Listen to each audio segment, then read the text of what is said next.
Welcome everyone on a rainy Friday in Arizona, an unusual thing for us, but we've got some rain and thunder and lightning.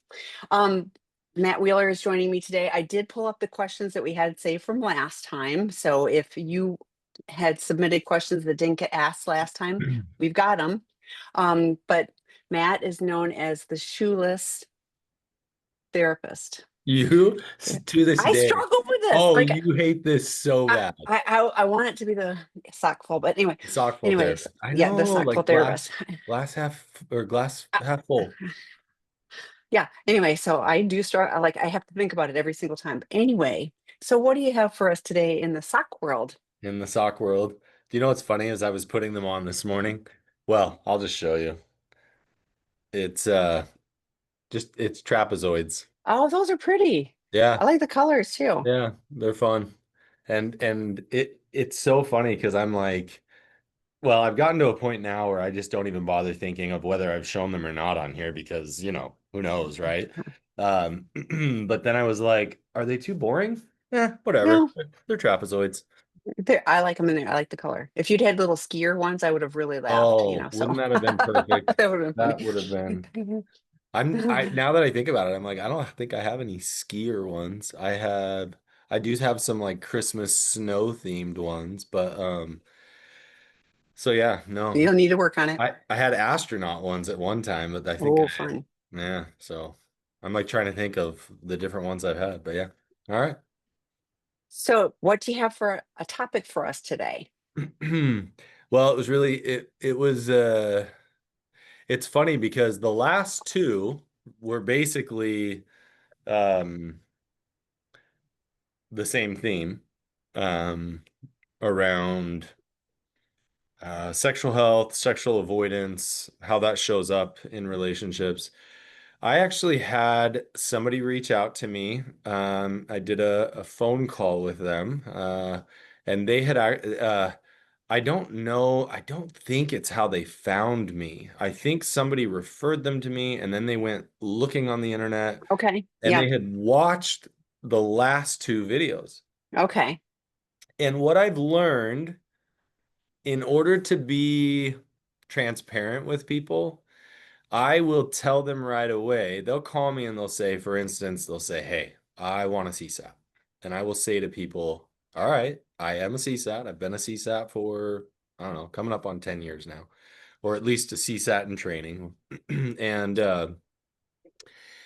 but I will tell them, I go, "Hey, I just want you to know I've been studying sexual health, and I don't know that I have the rigid like CSAT model, and I don't want you to pick me to be your therapist if you don't understand some of the perspectives that I will explore with you."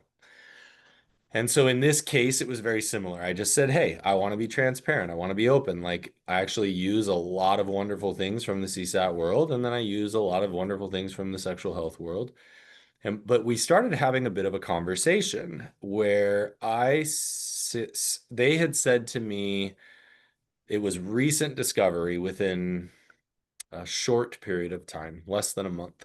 And they said, going through a very normal experience, I'm struggling to sleep. I can't all I can think about is, what's happened. And in this case, as far as I understood, it was undisclosed pornography use.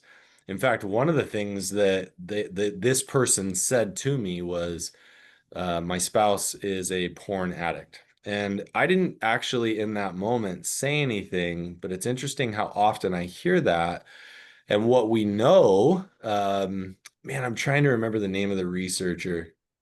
Jason, gosh, I saw him at a SASH conference, I think. Now I'm trying to remember his name, but he's a researcher. It'll pop into your head. It may not Yes. at this Oh, point, but what I thought was fascinating, I actually went to like this lunch breakout session that was just him, and he specifically studied pornography use within religious communities versus, let's say, non-religious, right? hmm.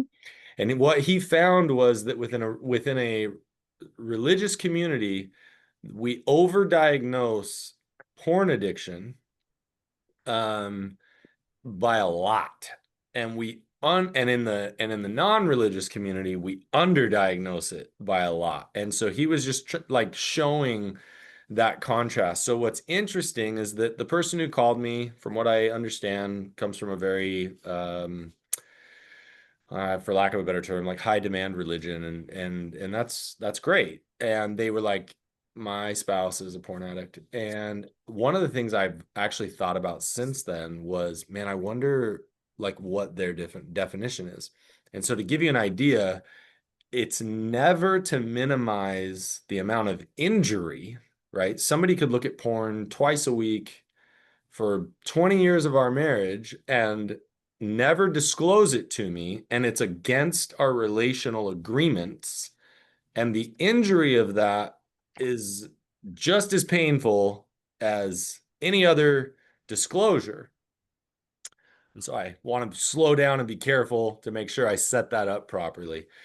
But I actually, here's the hard part. If somebody's looking at porn twice a week, for the last 20 years, as much as that might be painful, that's not going to fit the clinical diagnosis for porn addiction or sex addiction, right? So there are diagnoses. And interestingly enough, not all the assessments that are given to diagnose are actually capable of diagnosing that. So, one thing that I remember learning in my sex addiction training many years ago was that, for instance, the SAST, right, the sexual addiction uh, Screening test. screening test. Thank you. The sexual addiction screening test, if I remember right, you can score a 13 on that, and it's all shame based. You're marking the answers you're marking because of your shame. And over the years, I remember one case so vividly in my mind. An individual came in and they said, you need to tell me I'm a sex addict. If I don't go home with a sex addict diagnosis, my spouse is going to be really mad. And I didn't feel comfortable based on the information. I mean, they were sobbing at the end of the session when I said, Mhm. "Look, I'm going to tell you, like, it really doesn't meet the criteria." Now, here's the hard part. If you put somebody into, let's say, sex addiction treatment, like a full sex addiction treatment, but they don't actually meet the criteria, you can actually do more harm. And now it does not mean that the issue doesn't need to be addressed, right? It's not saying in any shape um, that there isn't a violation in the relationship agreements and that it's not incredibly painful, right? The diagnosis will never change the amount of pain that somebody feels or doesn't feel. A diagnosis is just usually trying to get us, like anything else, like, hey, you're not a diabetic, you're pre-diabetic, like, and you could be pre-diabetic the rest of your life. We still need to treat what's going on. It doesn't lessen the fact that there's a problem. And so in this particular situation, I hope I'm not jumping around too much, but one of the ways I've tried to explain it to people is I've said, you can have lots of different things. So what's the frequency? How much is it interrupting your life? How long are you spending when you're doing it?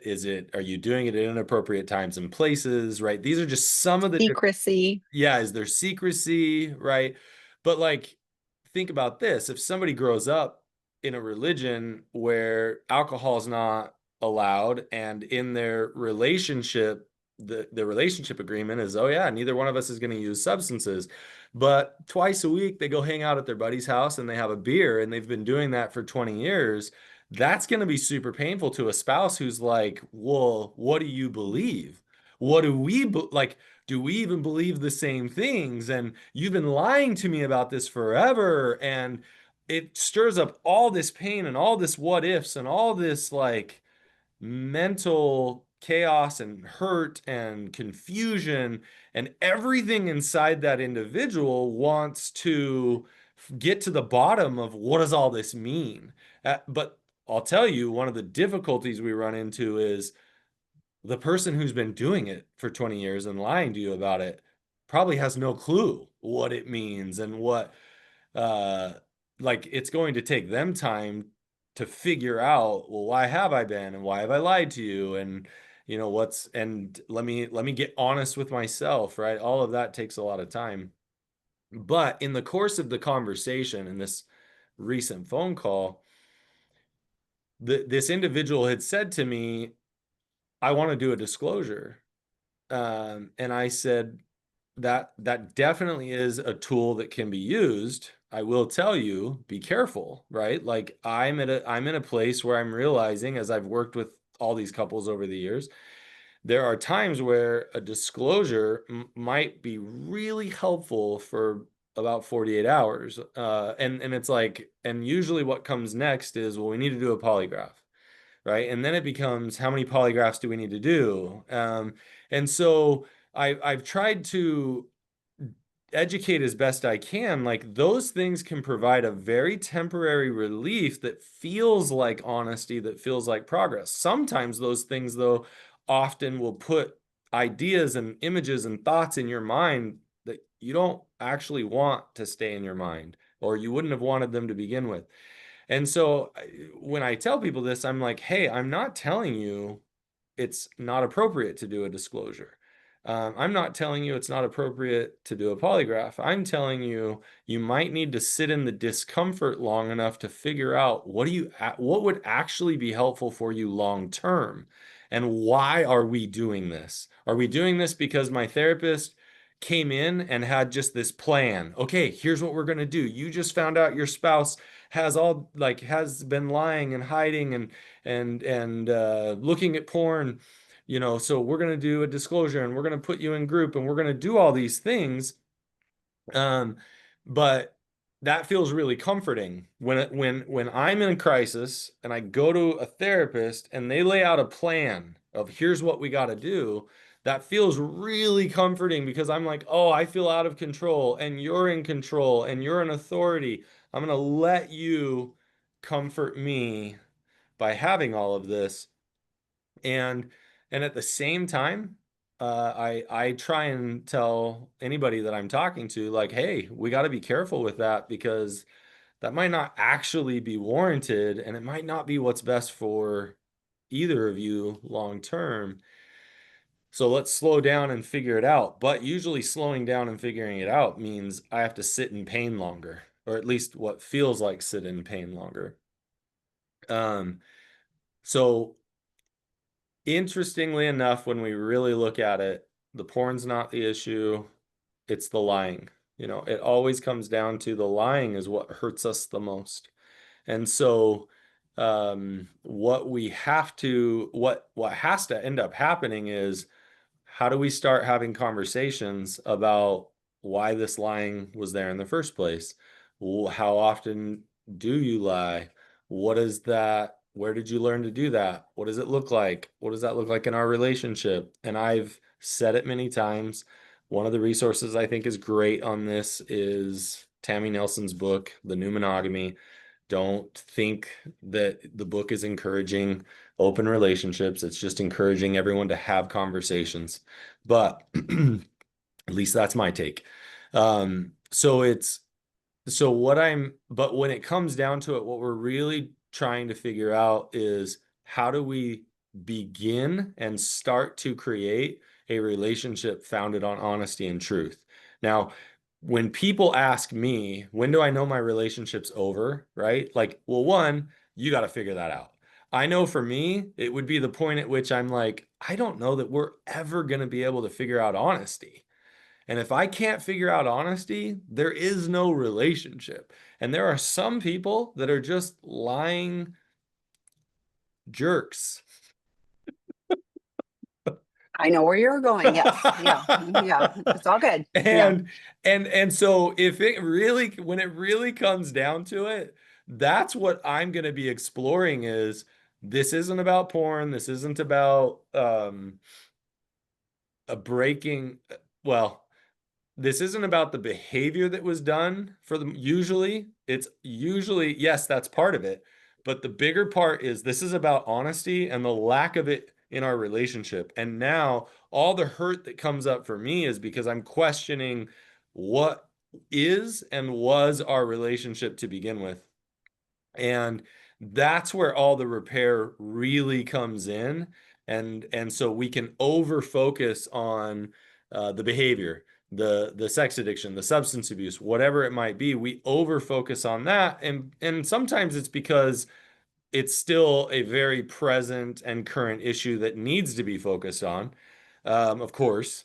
But at the same time, the main focus, really, after we get past some of the immediate crisis, is how do we start establishing honesty? How do we start learning and understanding where and why all of that hasn't been there?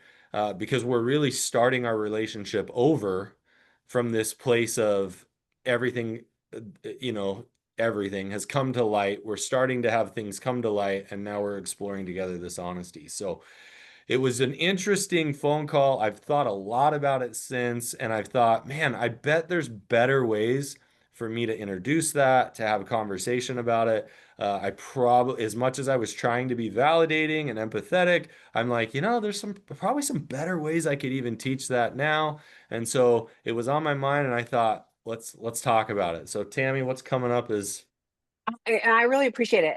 And my only caveat to all of this is, yeah, when there's acting out behaviors, to go, well, let's slow it down. I'm going like, and every addict's going to go, yeah, let's slow this down. And like, let's focus on all of these other things. And so right, yes, and I know I can't remember the person's name, but I remember that research and I absolutely believe in more rigid communities, or systems, that there's a higher level of that than in other areas.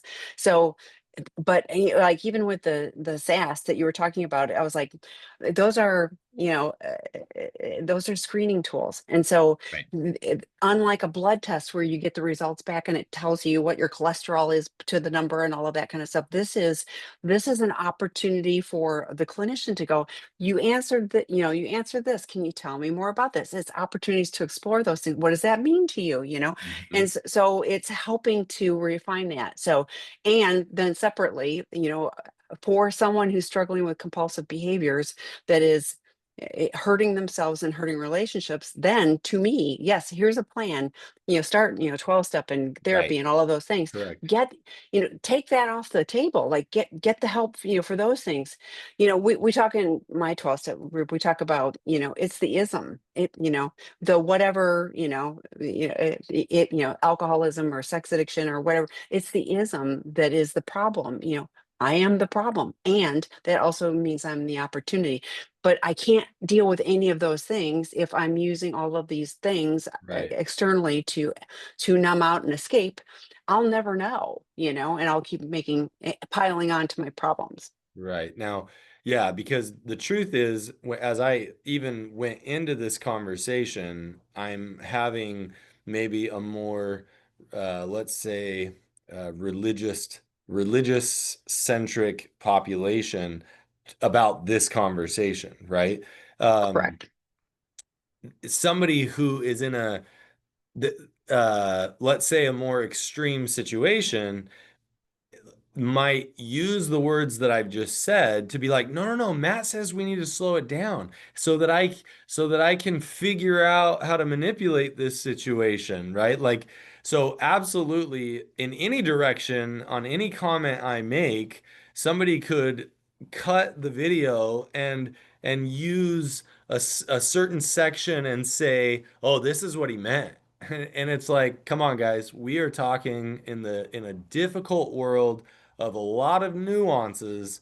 But I will say that I see very often that urgency of, yes, there are situations where I will send a client to seeking integrity, right? I will send somebody because it's like, wow.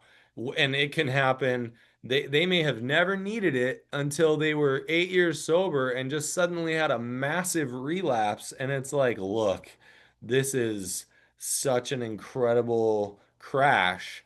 I think inpatient would be wonderful for you here so that you can slow down and spend a lot more time treating this issue and the issues that are going on.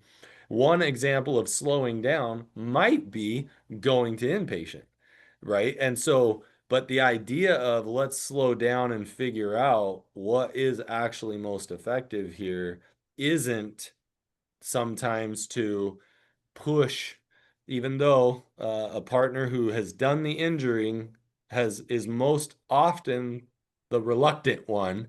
And so this could feel very frustrating to hear me say to a partner who's like, come on, move, move.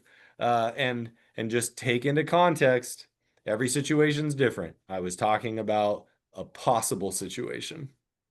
Well, and like this didn't happen overnight. Like all of like you didn't get to this point, like yesterday everything was great and then today everything is not good. Now you may have had discovery, so it feels like that, but Mhm. these behaviors have been going on for months or years, usually years and decades, Usually years. Yeah, so like there isn't a quick fix. We talk about real recovery takes 2 to 5 years, and that is, now do like even if you don't have addiction, we've talked about Kristen Snowden and Scott Brassett's book Life Anonymous.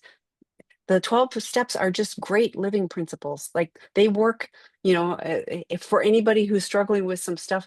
Kristen wrote it from a I have too much control issues. She says this, so I'm not telling tales, but and Scott is a recovering addict. He says that, so I'm not telling tales, but so they're just sharing, like this is how you can apply this stuff. So it's, if you're struggling with stuff, there's help that you can get that will help you navigate that. So having a plan of what I'm going to do today so that I don't get stuck in inaction, but yeah, absolutely. It is why, we are always saying get a qualified professional. And this is not cookie cutter. Our mutual friend and colleague, Debbie McCrae, is doing the Healthy Boundaries work group for partners starting on the 30th.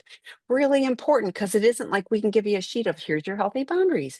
You need to know what your boundaries are. Matt talks about this all the time. The best relationships have the clearest boundaries. You know what you're Mhm. you're navigating this. It isn't a minefield of like, am I going to step on something?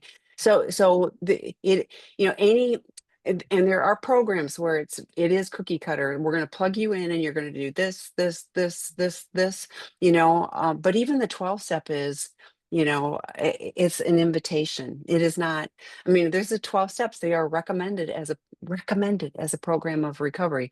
How it works: honesty, open-mindedness, willingness. That's what I mean. Like there's all of these things, but this is all invitational, and it is easy to get, he is this and you need to and at some point it's like, finding out what we really need to do, but in my opinion, you don't stand any chance if the problematic behavior is continuing, you're still escaping off to this, or other things like, okay, I'm not looking at porn, but now, I'm eating a chocolate cake every night, I'm still doing things that numb me out, and escaping. So how do I learn to be within myself? Guess what? There's lots of ways that we learn to do that, and it can be for lots of different reasons. So Eh, there's a lot here. What I hope There's a you are lot here. also hearing is this is individualized. You want qualified help that can Yeah. help you Yes. on this journey, not just plug you in like a robot into do this and you'll Here's the be fine. system. Yeah, yeah. And there Yep. are systems and they can be helpful on some ways too. So okay, so I'm going to start with the live questions and I'm going to go back to the other ones. Okay. Okay. So my partner is engaging in recovery activities, but he really struggles with emotional maturity. And yes. Okay. It has become so obvious to me like it never before. My question is, how do you encourage without being their therapist? Even worse is he doesn't know what he doesn't know. Can be so frustrating. How will he learn this stuff? Oh man, that's such a great question. Well, you're right. How do you do it without being their therapist? First, I think I would approach that as a partner to even ask, like, can I ask you about your emotional development? And if I ask you about it, am I going to feel like I'm your therapist? right? Like, so what you're doing is you're owning that that could happen and that you don't actually want that role. And I would say that, like, I don't want to show up like your therapist. I want to show up as your partner. And so I would start the conversation that way. Like, I would love to ask you questions. I would love to and you say encourage without being their therapist. I think emotional maturity is not going to come through encouragement. It's going to come through emotional engagement. And so it's you going to them and saying, I would like to ask you some questions. I'd like to share with you some of my emotions. I'm not, and you might even say, I'm not asking you to fix my emotions. I just want you to be with them, be with me in them. So a lot of times emotional maturity can develop through emotional exposure. And so why I often encourage, like I do couples groups where couples will work through conflicts with other couples. And a lot of that is to encourage emotional tolerance. So if I watch another couple working through a conflict and it's really hard to watch some conflict, then I'm just going to, by observing, practice emotional growth, emotional tolerance.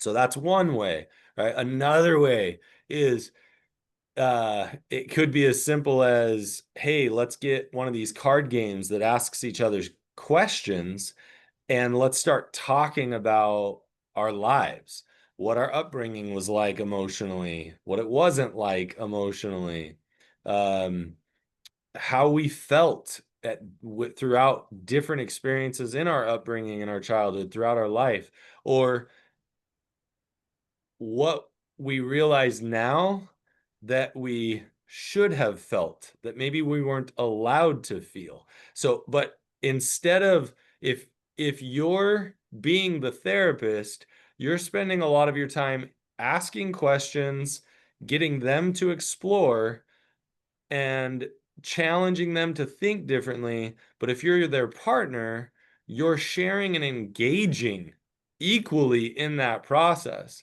Now, as an encouraging partner, you might say, hey, how would you feel about us reading these together? And we both can share. How would you feel about, um, and Tammy just put a note in that John Taylor's webinar yesterday was really helpful, and she just put a link to that. I did. Yeah. So we can sit in and encourage our partner. Becoming the therapist is about creating a power dynamic. And with that, I mean every therapist has power over a client, right? And so it's an unequal power dynamic rather than in a partner relationship, we have an equal power dynamic. Now, it might not feel equal sometimes if I have a lot more emotional tolerance, emotional maturity than my spouse, and I'm there like encouraging them through that. But when you really look at it, mm, I might have more emotional maturity than my spouse, but my spouse has more, I don't know, any other category of life, right? Has more experience in a different area. And we both have our strengths and weaknesses, and we show up in the relationship as equals. And so, but I would talk about that. When I come in, just because you feel like a child when we have these conversations, does like, does that mean that I'm your therapist? Right? Because if that's the case, then I can never explore with you childlike, emotional, maturing feelings and just because you are putting the label of me being a therapist, but I'd actually like to talk about my feelings as well. I would like to explore these questions from my perspective. Whereas in therapy, I'm not getting a client to open up and talk and process their hurt or their trauma. And then I'm like, ooh, can I share mine? Right? That's where it wouldn't be appropriate. Now I have I shouldn't say occasionally. Often I'll share, hey, I can relate to that. I've experienced similar trauma, and I might do that as a way of saying, hey, you're not alone. but I'm not processing my trauma. I've healed that. And if I haven't healed it, I'm not bringing it up because then I'm going to be a mess, if that makes sense. And that's where I love that recognition that I don't want an unequal power dynamic by feeling like I'm their therapist. But just because they feel that way doesn't mean we're actually in an unequal power dynamic. We're actually just going to emotional depths that they're not used to with another person. But I'm willing to share my emotional depth as well. Now they might be like, but I don't want to hear it. It's uncomfortable. And so at that point, it's like, well, that's fine. Like, can we work through the discomfort together? So I some other ways he can learn it. I highly encourage just something as simple as the How We Feel app. It's free, it's really well done, and you log your emotions throughout the day. And that's just starting out by like just gaining awareness of the emotions to begin with. I remember a year or more ago, I started playing with that app and logging on a regular basis. And I was surprised as emotionally attuned as I feel, how much insight I gained just by logging and using this app. The other, and so in addition to how we feel, you can also journal. When and why do I feel this way? Right. And because what you're trying to get at is um like, where's this coming from? What's bringing it up? But you can also do, when in my life do I remember feeling this? How old was I when I felt this similar emotion? And we start just processing emotional development, emotional maturity or immaturity throughout our lives. Really, really good. And I think that's some good stuff for right now. And I'm happy to answer more questions on that. But Tammy, you look like you're Yeah, finding no, I'm something. looking for the feelings wheel because I was like, I pulled it up like 18 Oh, times lately, and I love this because yeah. like I'm sorry, but when when I first read this, I was like, does he even know what you're looking for with emotional maturity? Like, honest to goodness, I'm not exaggerating. When I first, got into recovery, I couldn't label feelings like, anger, Well, sure, so well, right. Usually, and I joke, but I don't joke because I remember reading this somewhere. Men in particular can identify anger, sexual feelings, which aren't emotions, just so you, I mean, it doesn't mean there aren't emotions tied to it, but if it's like, well, I feel sexual, okay, cool. That's uh that's a state, not necessarily an emotion, if that makes any sense. Not to say there aren't plenty of emotions there. Um, but it's funny how many of us, male or female, we don't have the awareness of even what words to use. I think I remember seeing that the average American can identify like three emotions on a consistent basis, but to get mm, even, I don't even know if that's true. I just remember yeah, reading that somewhere. it's The I probably close. Yeah, the idea is most people walking around don't have great emotional intelligence, and we could use a stereotype and say that women tend to be emotionally more connected, mature, and aware than a typical man. But obviously, there's a massive spectrum. So Well, go and I ahead. just found the feelings wheel, but like, even Are you going to the share three your that you're, screen? well, I can, but yeah, I put the feelings wheel up. Let me see if I can share this real Oh, fast. you don't have to Yeah, share it. I just, no, I will, but can you see that now? yep. This? Okay. This cracks me up because I was like, oh yeah, we all know anger, and fearful and sad. But then look at, if you're angry, look at all these things. And even if you Oh, only go yeah. one, if look at how many things are in that you would like, how many people can identify these, or Oh, fearful. yeah. Oh, well, I could feel all these things that would break down as fearful. And I'm like, so having that level of being able to start identifying, I love the app idea too. That I think that's a great option. But Yeah, the it's nice one of thing with an those, app is it's on your phone it's already. there. Yeah. Yeah. Because walking And around with a feelings wheel is probably not practical. well, but So, and although it's not as expansive as the feelings will, it gives you four options. You click on an option and then it expands and then you Oh, pick good. within that. And so it does something similar. And I haven't Yeah. checked it out probably for at least 6 months or more. So it may have even gotten more expansive, but they did a great job with the app and it's free and it says it was made available by somebody who donated, which is good for them. But it's that it's the idea that if nothing else, we gain an awareness and a vocabulary. Without an awareness and a vocabulary, developing emotional maturity is difficult. Impossible. Well, sure, I wasn't going to be that. Yeah. I'm going to say impossible because I was like, if you don't have words to put to this, like like, so John Taylor yesterday talked about like they have a feelings tapestry and the whole family goes and identifies what face and then it says what they need. And I was like, oh my gosh, that's brilliant. Now he's got a 3-year-old that's also participating in that as well as teenagers, but all of them are doing that. And I was like, wow, you're teaching your kids how to identify how they're actually feeling. What a gift. Hmm. And Hmm. so the other thing I was thinking with this is, like I don't know where your partner is on this, on this journey. Hmm. Um, Early recovery, like is probably, I might be able to get to those little basic ones.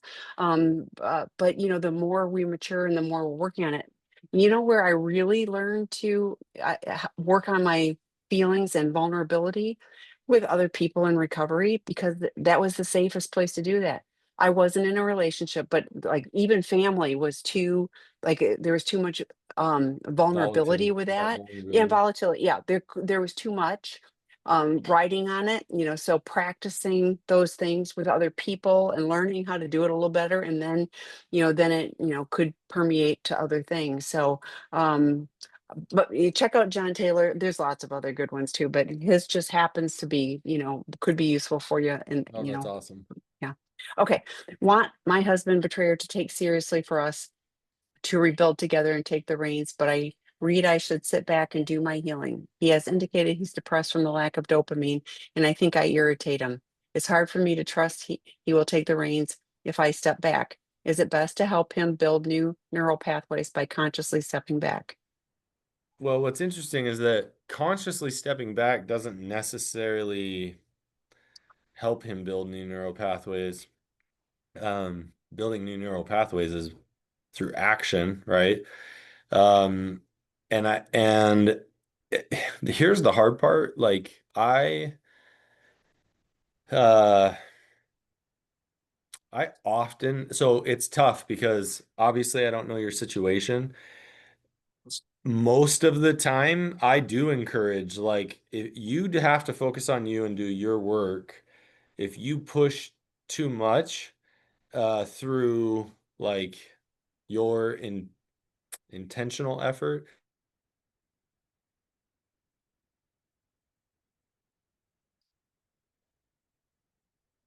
unequal, imbalanced role within the relationship. All of a sudden, I got this sign that says my internet connection is unstable. You froze for just a quick second, but you came back. Okay. So So what I would it's a hard one because what I would suggest is that you go like I might go if I were you, I might go to him and say, "Hey, I'm going to do my best to step back. But you talk about being depressed from a lack of dopamine. I was wondering if you would be open to seeing a psychiatrist who can evaluate that and potentially help you with some medication. Would you be open to that? Yes or no, right? And if he says yes, would it be helpful if I find you one and schedule an appointment, or would you rather do that on your own? Would you like me to find one and give you the information? What would you like? How would you like me to show up in this process? So there's nothing wrong with a partner saying, "Hey, I have concerns. Here's what I'm thinking. What are your thoughts on that? Here's what I'd be willing to do. What are your thoughts on that?" Right? Like, I can think of multiple times, and I remember even 2 years ago, here I am, a very active therapist, busy in my practice and I've done therapy before. And my wife came to me and she said, "Hey, here I again. active. In many ways, I am practicing what I preach in my own life. And she came to me and said, "Hey, you've been looking for a somatic therapist. I wanted an SE therapist because of different trauma I've had, and somatic experiencing has been helpful for me before. But at that time, I, for lack of a better way of saying it, got rejected by rejected. Ha, listen to that. Anyway, I was just going to say, I know, right? by a therapist. By multiple therapists. Like I had a whole list of SE therapists who were like, "Hey," and for various reasons. The very first one I had called, oddly enough, I had worked with him before, and I said, "Here's what's going on." And his response to me was, "I've got something similar happening in my life at the moment, and I'm not going to go into details, but I won't be able to help you with that." And I was like, "Okay." So then I went to another one and I went to another one and I had a list of therapists that for whatever reason it wasn't working. So my wife, this is the whole point of the story. So my wife kind of sees all that. We've talked about it. And then she came to me and she's like, "Hey, what is your deal? EMDR has been proven in so many ways to be super effective. I think you should go do EMDR." And it was funny. She was like, "I don't know what you have against it. I don't actually have anything against it. I was just looking for an SE therapist." And and so here she comes in and she kind of pushes me and I went, "Fine. Like she's not wrong. Like let me explore that." Now, I'm not suggesting that your partner is going to behave like I did, but it was helpful to have my spouse give me a push, talk with me about her feelings about it, and I think that that is totally appropriate. We want as a couple to talk about our worries, talk about our concerns, talk about here's what I would like. What we don't want to do is get in and do it for them without asking permission, in a sense. Like an equal relationship is one where we talk and we ask, "Hey, I'd be willing to do this. Would you be comfortable with that?"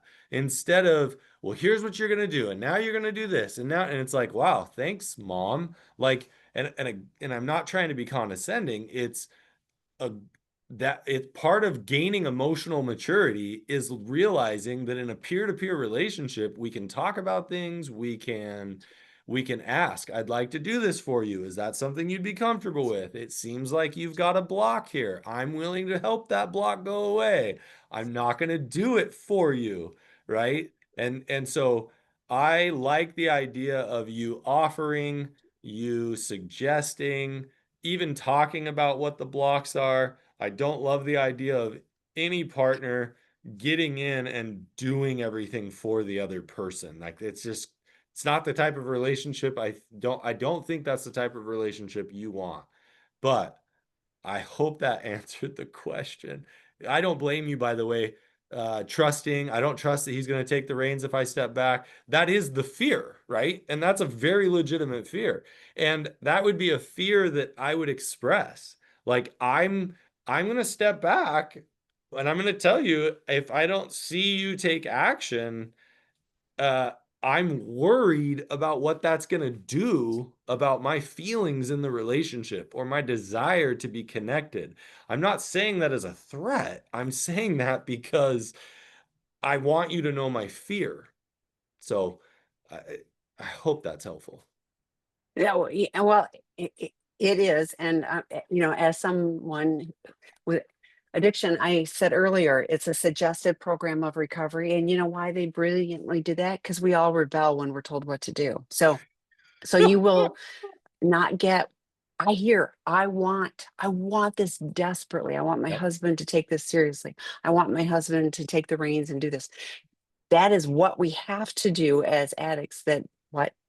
Oh no, I love this Oh, because oh, when you you talk were about, doing this, and I oh, I thought, know, oh, I'm I'm sorry. jumping out of my skin because all of a sudden, as you said that, this is one of the biggest things I preach against, right? If you want to call this preaching, because when I struggle so much in all the years that I've done sex addiction work with couples, more often than not, what happens is the spouse is driving recovery. The the individual who is being driven by their spouse, acquiesces and says, I'll do whatever you want. I just want to make you happy. And then they develop into the unequal relationship, I think by accident almost every time. And certain therapists and certain programs can actually reinforce that. And I don't think it's done on purpose by most therapists, but I see it happen so frequently that when you have one spouse who's terrified, hurt, all of those feelings are legitimate. When they drive the other spouse is like, fine, I'll do whatever you want. I just want to make you happy. I screwed up. And what they do in a I don't mean to sound negative, is they almost cower because they just want things to be better. They don't understand. Let you take control. And then by you taking control, you're now the mom or the parent in the situation. It does not work. And so the way Tammy said it, it's a voluntary program or recovery, because if the person doesn't, if they feel forced to do it, they're essentially going to either stay in the child role, possibly building up resentment, or um, they rebel and then hide things even more. Because think about it, where did they learn to hide it to begin with? They learned to hide in their adolescence and their childhood because they weren't getting their needs met. And when you come in the parent role, you accidentally push them into this. Well, I know how to hide. So then it's like, well, they've never been in recovery. They've been lying the whole time. Does this suck?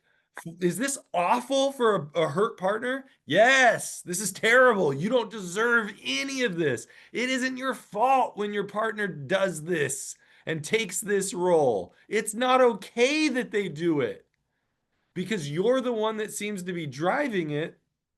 That it ends up happening by accident I say almost every time when I see this dynamic happening, it happens by accident. I don't think it's intentional by any therapist, uh typically, by any program typically, but it happens so much. And that's where, as a couples therapist, I get them so frequently, and I'm like, all right, I've got to pull this apart slowly and see if I can help you guys change this so that you can become equals. Anyway, whoo, lots of energy there. I love this because I started Monday on like 3 times I was like very excited about, I'm very passionate. And so I like, well, this is the end of my week and I've got Matt, stepping into that role now. So I mentioned John Taylor. So yesterday, and I've got it here because I wrote it down. When a partner is over focusing on the addict behavior, it is not helpful. This focus is self-harming. You may be oh, I can't read my own handwriting. Um, Overlooking your path to healing. So think about it. You want him to, we all want him to get what he needs and to be on a different path. But your focus on him, it could be hijacking your path to recovery. I say to lots of partners, you can find healing. It's hard, but you can find healing regardless of what he does or doesn't do, you know. And the more you step into that space and hold your healthy boundaries, I put the boundaries work group that starts on the 30th in the chat. The more you are able to hold the space for yourself, that gives an addict an opportunity to go, oh, wait, I can step into this space and this is what I want. And I'm willing to do the work. And then when we take ownership that it is our recovery, it changes everything. Then you aren't parenting us, and we aren't the child. We aren't giving our report card. I went to my 12-step meeting today. No, like I'm sharing. I went to my 12-step meeting today. It was awesome. I feel good about this. We don't tell you what we said or what was heard, but yeah, it's these opportunities to connect in a different way. And going back to the emotional maturity, we can learn to do all those things, but we have to take ownership for it. You can't make us anything. Like no person can make anybody anything. So you can't make us grow up as much as you want us to, as much as we sort of want to. We may or may not want to, but the more you take care of you and hold space for you, then we're going like, oh, that person isn't trying to make me. They actually just they vision us being together. Oh, maybe I could do some things. But it shifts things so that we aren't just doing it to get you off our back. We don't turn into resentful people, that oh, you're making us that I don't even think I have a problem, so it can shift things. So my encouragement for you, partner, yeah, I agree. You can ask to support. You're depressed. Okay, let's address that if you're willing to. And I'm going to go take care of me. I'm going to do that healthy boundaries work group. I need to learn some stuff about my internal boundaries so I'm taking care of me and I'm not overlooking me. Okay. Next one. Can you speak to what emotional or relationship leadership looks like in a partner who is in good recovery? I have limited capacity to lead out, but have invited him to, sadly finding he's not stepping up and seems to be perfectly okay to not engage at all. Does he think he's off the hook or just massively avoidant? How will I know the relationship works if I don't initiate these types of intimate and meaningful discussions? So, bunches of questions in there. Oh, totally. Okay. Can you speak to emotional or relationship leadership? What emotional or relationship leadership looks like in a partner who's in good recovery? Um, what's hard is I'm not, when you talk about um emotional or relational or relationship leadership, there's a part of me, I really hear you saying, I'm tired. I've been the only one who seems to push for progress. And so I invite him, but yet um, he stays where he's at.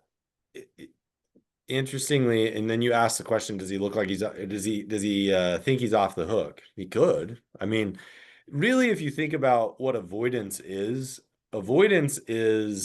whatever it is, whatever that thing is that I'm scared of, nervous about, not wanting to get near. If it's not near me, we're good, right? Like, so he could be massively avoidant and think he's off the hook, right? I've found most people in this situation really are just massively avoidant. And a lot of times they're like, man, I hope this thing doesn't come back to bite me or whatever. But then they're just kind of waiting to see or just hoping, everything can move on and we're just fine. It's tough because when, like, how will you know if the relationship works if you don't initiate? It's really how long are you willing to work on you until you say, wow, right? One thing I didn't mention earlier, a lot of the time, and it's hard if I were to be, how would I say this? If I see often that when one partner in the relationship grows and progresses, the other person at some point has to like follow along, even if they're behind. Otherwise, the relationship like will just die.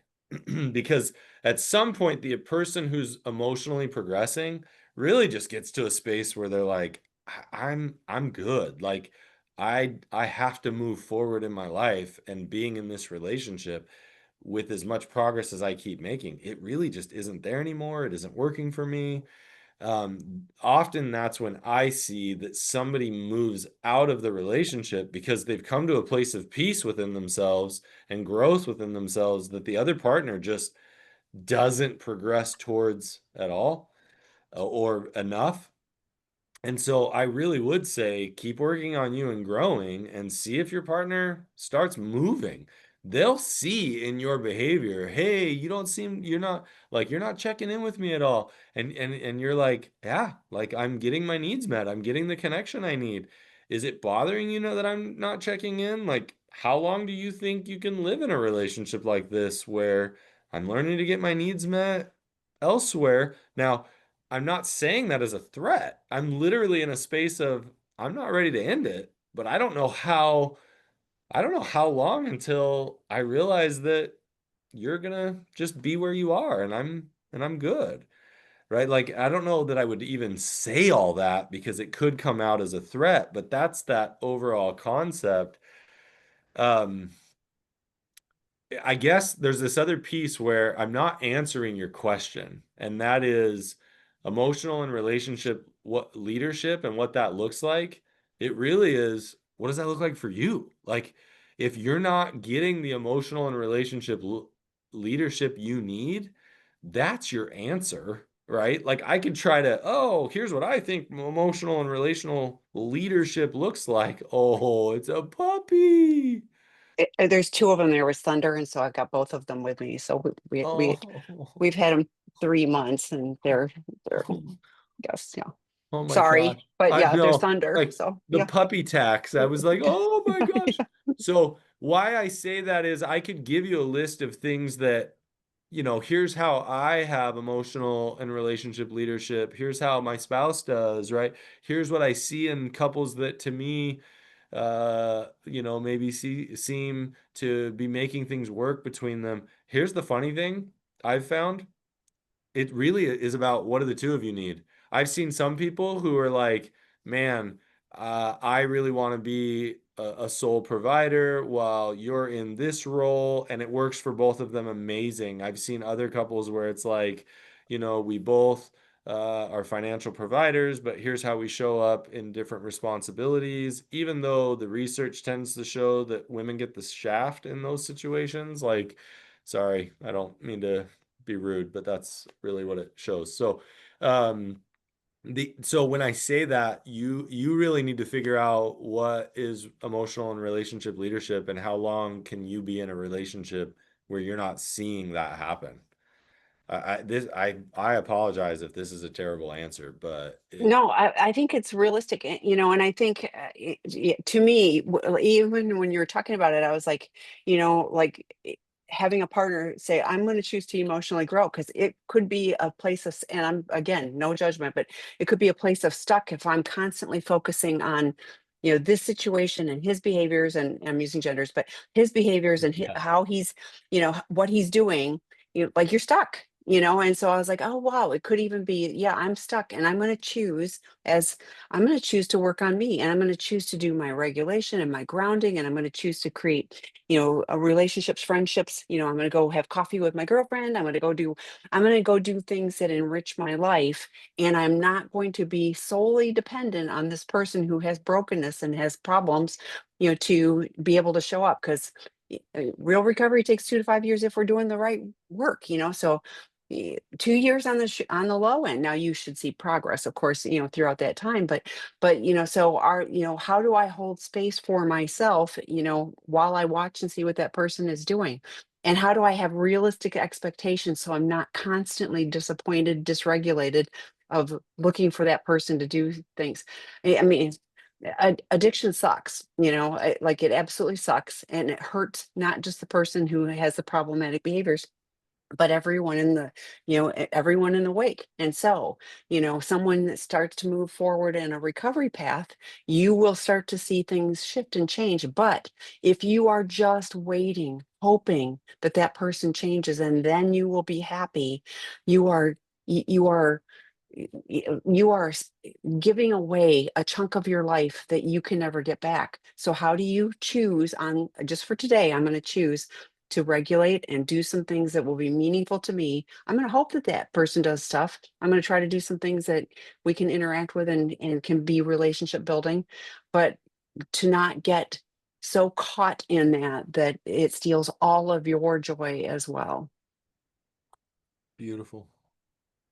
Oh, and on that note, we didn't get to one of the questions from last time. I still have them. I'll keep them. Okay.